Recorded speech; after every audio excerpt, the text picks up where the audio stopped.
Hi guys, welcome to our YouTube channel target for IQ. आज इस video में हम पढ़ेंगे तलाक के बारे में, यानी डिवोर्स। ओके, तो पहले हम इसके थोड़े से हिस्ट्री को जान लेते हैं। बेसिकली देखिए, जो मुस्लिम लॉ में तलाक का कॉन्सेप्ट है, ये एग्जिस्ट करता है जब से मुस्लिम रिलीजन का जन्म हुआ, तब से ही है। That is from very Inception तलाक का कॉन्सेप्ट जो है वो प्रिवेल करता है इस्लामिक रिलीजन में। बट ये जो राइट है तलाक का, ठीक है, that was given only to males, okay, not to females.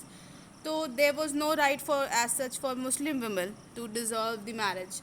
तो जो ये राइट था वेमेन को कि आप भी डिवोर्स दे सकते हो, that was enacted to the provision under the dissolution of the Muslim marriage act 1939। Okay, तो ओवरऑल अगर आप पास्ट में जाके देखें, that from the very starting जो था, अगर 1939 के एक्ट के पहले से देखें तो मुस्लिम मेल को ही ये डिवोर्स देने का राइट था। Females were not given these rights. तो इसका काफ़ी आर्बिट्ररी तरीके से इस्तेमाल होता था, जब चाहे आप तलाक दे दो, ठीक है। और फिर विमेन जो थी उनके पास कोई चारा नहीं बचता था, वो रोड पे आ जाती थी। तो जब ये देखा गया कि काफ़ी ज़्यादा इसका गलत इस्तेमाल हो रहा है, तब जो था dissolution of the Muslim marriage act 1939 आया, और यहाँ मुस्लिम विमेन को डिवोर्स लेने का राइट मिल गया।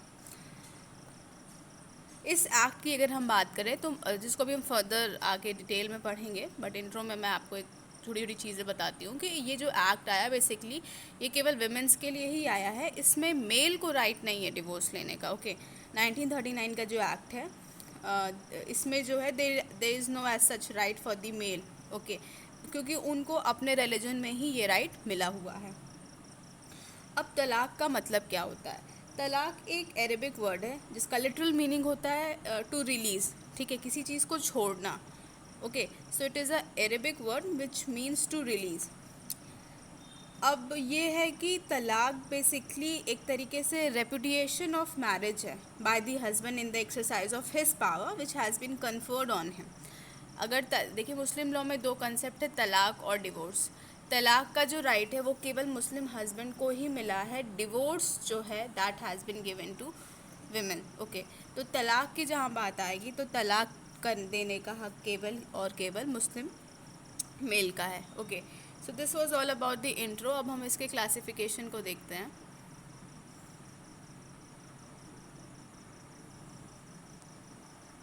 Okay, so this is the classification. इसमें आप देख सकते हैं कि classification of the dissolution of Muslim marriage. इसमें जो है मैरिज कैसे डिसॉल्व हो सकती है, पहला है by the death of the party to the marriage, दूसरा है बाय डिवोर्स। डिवोर्स में है by husband, by wife, by mutual consent. ये बेसिकली हम इसको एक एक करके जो है क्लियर करेंगे। बट पहले हम थोड़ा सा समझ लेते हैं कि क्या तलाक देने के लिए भी कुछ कैपेसिटीज़ होनी चाहिए, वो क्या क्या है। तो अगर मुस्लिम हस्बैंड को तलाक देना है तो he must possess some of the qualities, like अगर शिया मुस्लिम है, ठीक है, तो शिया मुस्लिम जो है वो साउंड माइंड का होना चाहिए। He must have attain the age of the puberty. Okay, और उसके बाद अगर सुन्नी है तो सुन्नी भी साउंड माइंड का होना चाहिए, plus he must have attain the age of the puberty. Okay, उसके बाद है कि मान लीजिए क्या इंटॉक्सिकेटेड कंडीशन में तलाक प्रोनाउंस किया जा सकता है। दिस इज़ द क्वेश्चन जो कभी कभी रेज होता है कि क्या इंटॉक्सिकेटेड कंडीशन है, किसी ने वॉलंटरली इंटॉक्सिकेट किया है खुद को, और क्या उसमें अगर वो गुस्से में आके तलाक दे देता है तो उसकी क्या वैलिडिटी है यहाँ पे। तो अगर हम सुन्नी लॉ को देखें तो वहाँ पे जो ज्यूरिस्ट हैं उनका मानना है कि इस तरीके सिचुएशन में, ठीक है, आप उसको वैलिडेटली इफ़ेक्टिव नहीं बना सकते, क्योंकि दैट इज़ इंटॉक्सिकेटेड के कंडीशन में you are not in your senses. Okay, आप अपने सेंसेस में नहीं हो, you are not knowing what exactly you are doing.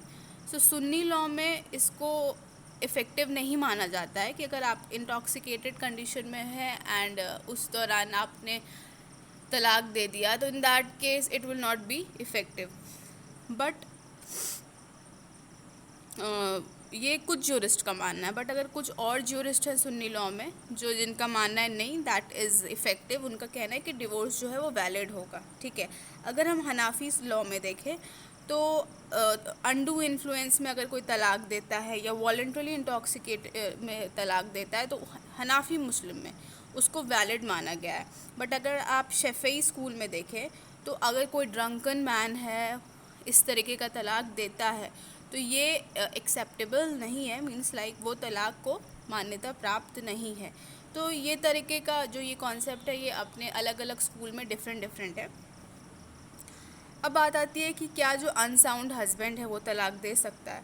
तो जो एक बहुत ही फेमस ज्यूरिस्ट है तैयब जी, उनके हिसाब से जो गार्डियन होते हैं हस्बैंड, ठीक है, जो गार्डियन है हस्बैंड के जो कि अनसाउंड माइंड का है, बट वो लड़का although he is unsound mind but उसने प्यूबर्टी की एज अटेंड कर रखी है, तो उसके बिहाफ में गार्जियन जो है मे प्रोनाउंस दी तलाक। ओके, वो हस्बैंड के बिहाफ में तलाक प्रोनाउंस कर सकते हैं बट प्रोवाइडेड वो हस्बैंड के बेनिफिट के लिए हो, ठीक है। और अगर गार्डियन नहीं है तो इन दैट केस जज या काजी भी ये रोल प्ले कर सकते हैं। फिर अब बात आती है, अब हम इसको देखते हैं क्लासिफिकेशन को। ओके, अब आता है तलाक बाय हस्बैंड। सबसे पहला है, आप इसमें देखो ये रहा तलाकुल सुन्नत। ओके, अब तलाक उल सुन्नत जो है ये एक्चुअली एक तरीके से प्रॉफिट मोहम्मद जो साहब थे उनके ट्रेडिशन के हिसाब से है। ओके, तो ये एक तरीके से आप सुन्ना कह सकते हो उसे। ये दो तरीके का होता है, अहसन और हसन, ठीक है। अहसन जो है ये अरेबिक वर्ड है जिसका मतलब होता है बेस्ट, ठीक है, वेरी प्रॉपर भी आप कह सकते हो। इसको बेस्ट काइंड ऑफ तलाक कहा जाता है। रीज़न इसका ये है कि इसमें केवल एक बार तलाक शब्द को बोलना होता है। और प्रॉफिट मोहम्मद साहब जो थे he was never in the favour कि मैरिज डिज़ोल्व हो। ओके, और अगर इन केस डिज़ोल्व हो रही है तो तलाक जैसे शब्द का जितना कम प्रयोग हो वो सबसे अच्छा हो। तो हसन में अहसन में क्या था कि इस शब्द को आपको कई बार नहीं बोलना है, यू जस्ट हैव टू से इट फॉर वंस। ओके, तो इस केस में ये था कि आप जितनी बार बैड वर्ड का कम रिपीटेशन करेंगे वो उतना ही अच्छा है, ठीक है। तो अहसन में केवल सिंगल प्रोनाउंसमेंट थी। अब इसकी कुछ कंडीशन है कि इसमें जो हस्बैंड है वो एक सिंगल सेंटेंस में डिवोर्स की बात कर सकता है, प्रोवाइडेड तुहर पीरियड के दौरान ये सिंगल प्रोनाउंसमेंट दिया गया हो। तुहर पीरियड जो होता है वो 2 मेंस्ट्रुएशन साइकिल के बीच का वक्त होता है। Okay, that is the women is free from the menstruous course. फिर उसके बाद है कि विमेन उसके बाद इद्दत पीरियड में जाएगी, शी विल फॉलो द इद्दत, बट उस टाइम जो है the husband has to abstain himself from the intercourse, ठीक है। इद्दत पीरियड के दौरान जो है उनके हस्बैंड और वाइफ के बीच में किसी भी तरीके का फिजिकल रिलेशनशिप नहीं होना चाहिए। फिर है कि अगर मैरिज कॉन्ज्यूमिनेट नहीं होती है उस दौरान,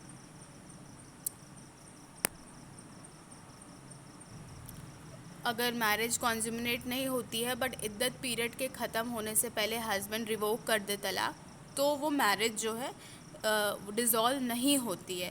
बट एक बार अगर कॉन्ज्यूमिनेशन एक तरीके का इम्प्लाइड कंसेंट है तलाक को रिवोक करने का, तो अगर कॉन्ज्यूमिनेशन भी नहीं होता है, किसी भी तरीके से रिवोकेशन भी नहीं होता है, तो वहाँ इद्दत ख़त्म होने के बाद जो है तलाक फ़ाइनल हो जाता है और अब वो इरोविकेबल हो जाता है। उसके बाद मैरिज जो है कम्प्लीटली डिज़ोल्व हो जाती है। Okay, after the expiration of the इद्दत द डिवोर्स बिकम इरिवोकेबल। अब देखते हैं दूसरा फॉर्म जो है हसन। हसन जो है वो भी एक अरेबिक वर्ड है जिसका मतलब होता है गुड। ओके, अहसन का मतलब होता है वेरी गुड, हसन का मतलब होता है गुड। ओके, आप इसे प्रॉपर भी कह सकते हैं। ये थोड़ा सा डिफरेंट है अहसन से क्योंकि यहाँ पे 3 बार तलाक शब्द का यूज़ करना होता है, ठीक है। अहसन में ये केवल एक बार था और हसन में केवल अहसन में केवल एक बार था और हसन में ये 3 बार है। ओके, तो इसमें कंडीशन ये है कि यहाँ पे 3 सक्सेसिव प्रोनाउंसमेंट होता है डिवोर्स का। इसके बाद अगर मेंस्ट्रुएटिंग वाइफ है, ठीक है, तो पहला प्रोनाउंसमेंट जो होगा एक तुहर में होगा, दूसरा प्रोनाउंसमेंट दूसरे तुहर में और तीसरा जो है तीसरे तुहर में। ओके, इस दौरान उनके जो ये भी 3 पीरियड्स ऑफ तुहर होंगे, there will be no kind of consummation, कोई भी तरीके का कॉन्ज्यूमिनेशन नहीं होगा। और अगर नॉन मेंस्ट्रुएटिंग वाइफ है तो वहाँ पे 30 दिन के डिफरेंस में आप सिंगल प्रोनाउंसमेंट देंगे। एक बार आज दिया, फिर 30 days, then next, then after 30 days, ऐसे करके 3 प्रोनाउंसमेंट होगा। अब ये है कि कैसे हसन फॉर्म ऑफ तलाक को रिवोक किया जा सकता है। ठीक है, ये जो 3 गैप है, इस 3 गैप में आप कभी भी अपने तलाक को रिवोक कर सकते हैं। ओके, इसको एक्सप्रेस फॉर्म में भी कर सकते हैं या इम्प्लाइड फॉर्म में भी कर सकते हैं। ठीक है, फिर बट इन केस अगर जो थर्ड प्रोनाउंसमेंट बोल दिया, ठीक है, थर्ड प्रोनाउंसमेंट बोलने के बाद यानी कि जब तुहर पीरियड ख़त्म हुआ और लास्ट प्रोनाउंसमेंट कर दिया, तलाक बोल दिया, उसके बाद जो है अब तलाक को वापस नहीं लिया जा सकता। ठीक है, अब हम देखते हैं दूसरा काइंड ऑफ तलाक को, दैट इज़ तलाक उल बिद्दत। इसको कहते हैं डिसअप्रूव्ड मोड ऑफ द तलाक, इररिवोकेबल होता है ये। ठीक है, इसको इतना अच्छा नहीं मानते हैं क्योंकि ये इररिवोकेबल होता है कम्प्लीटली। जैसे हसन और हसन में there are the chance of the reconciliation between husband and wife, but इसमें बिल्कुल भी स्कोप नहीं होता है, मैरिज एकदम से इंस्टेंटली कंप्लीट ख़त्म हो जाती है, तो इस वजह से इसको अच्छा नहीं मानते। ओके, तो ये एक तरीके से इर्रेगुलर मोड है तलाक का, और इसको तलाक उल बेन भी कहते हैं। ये इररिवोकेबल फॉर्म है तलाक का। और अगर इसकी ओरिजिन बात करें तो ये जो इस्लामिक एरा था उसके 2nd सेंचुरी में आया था। ठीक है, ये इफ़ेक्टिव हो जाता है जैसे ही तलाक प्रोनाउंस किया जाता है 3 बार, और थर्ड टाइम बोलते ही, एक फ्लो में बोलते हैं और थर्ड टाइम बोलते ही ये इररिवोकेबल हो जाता है और मैरिज तुरंत जो है कम्प्लीटली डिज़ोल्व हो जाती है। शिया और मलिकीज़ जो है इसको फॉलो नहीं करते हैं। ओके, शिया और मलिकीज़ इसको फॉलो नहीं करते हैं। सुन्नी लॉ में ही केवल और केवल तलाक उल बिद्दत जो है वैलिड था। ओके, क्योंकि अब ये अनकॉन्स्टिट्यूशनल डिक्लेयर हो चुका है, तो सुन्नी लॉ में ही केवल ये था। उसके बाद इसकी कंडीशंस ये हैं कि इसमें 3 प्रोनाउंसमेंट होती हैं। ओके, इसमें 3 प्रोनाउंसमेंट होती हैं, या तो आप एक सेंटेंस में बोल दें कि आई डिवोर्स दी थ्राइस, और आप सेपरेट सेंटेंसेस में बोले कि आई डिवोर्स दी, आई डिवोर्स। ओके, फिर इसमें यह है कि प्रोनाउंसमेंट जो है वो तुहर पीरियड के दौरान ही बोलना चाहिए और क्लियर इंडिकेशन होना चाहिए। रिवोकेशन का इसमें स्कोप नहीं होता है, एक बार बोल दिया तो ये रिवोक नहीं हो सकती है। ठीक है, it becomes irrevocable immediately when it is pronounced irrespective of the इद्दत। इसमें इद्दत के इसके बाद औरत जो होती है उसको तुरंत इद्दत पीरियड फॉलो करना होता है, but it really not matters कि इद्दत के दौरान आप रिवोक करें और ना करें, क्योंकि थर्ड बार आप जैसे प्रोनाउंस करोगे that marriage will completely dissolve और उसका फिर कोई स्कोप नहीं रह जाता है मैरिज को वापस से लाने का। ठीक है, अब इसमें जो केस फ्लॉज हैं उसकी बात कर ले तो जो शायरा बानो का केस था, we all know that in the case of Shayara Bano versus Union of India, talaq ul बिद्दत को अनकॉन्स्टिट्यूशनल डिक्लेयर कर दिया गया है। ओके, अब हम देख लेते हैं इला। ओके, ये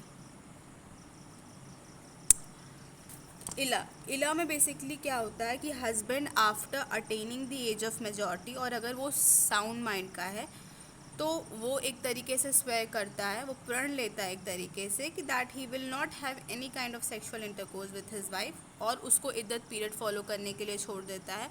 और ये अगर उसने यहाँ जो उसने जो एक तरीके से प्रण लिया है वो 4 महीने तक कंटिन्यू रहता है। अगर वो 4 महीने से पहले चाहे तो उसको रिवोक कर सकता है बाय एनी एक्सप्रेस या इम्प्लाइड वे, बट अगर 4 महीने ख़त्म हो गए तो इसके बाद जो है तलाक फाइनल हो जाता है। ओके, इसमें है कि इला जो है इसके ये इम्पॉर्टेंट बात है कि इंडिया में प्रैक्टिस नहीं होता है। ओके, फिर दूसरी चीज़ है ज़िहर।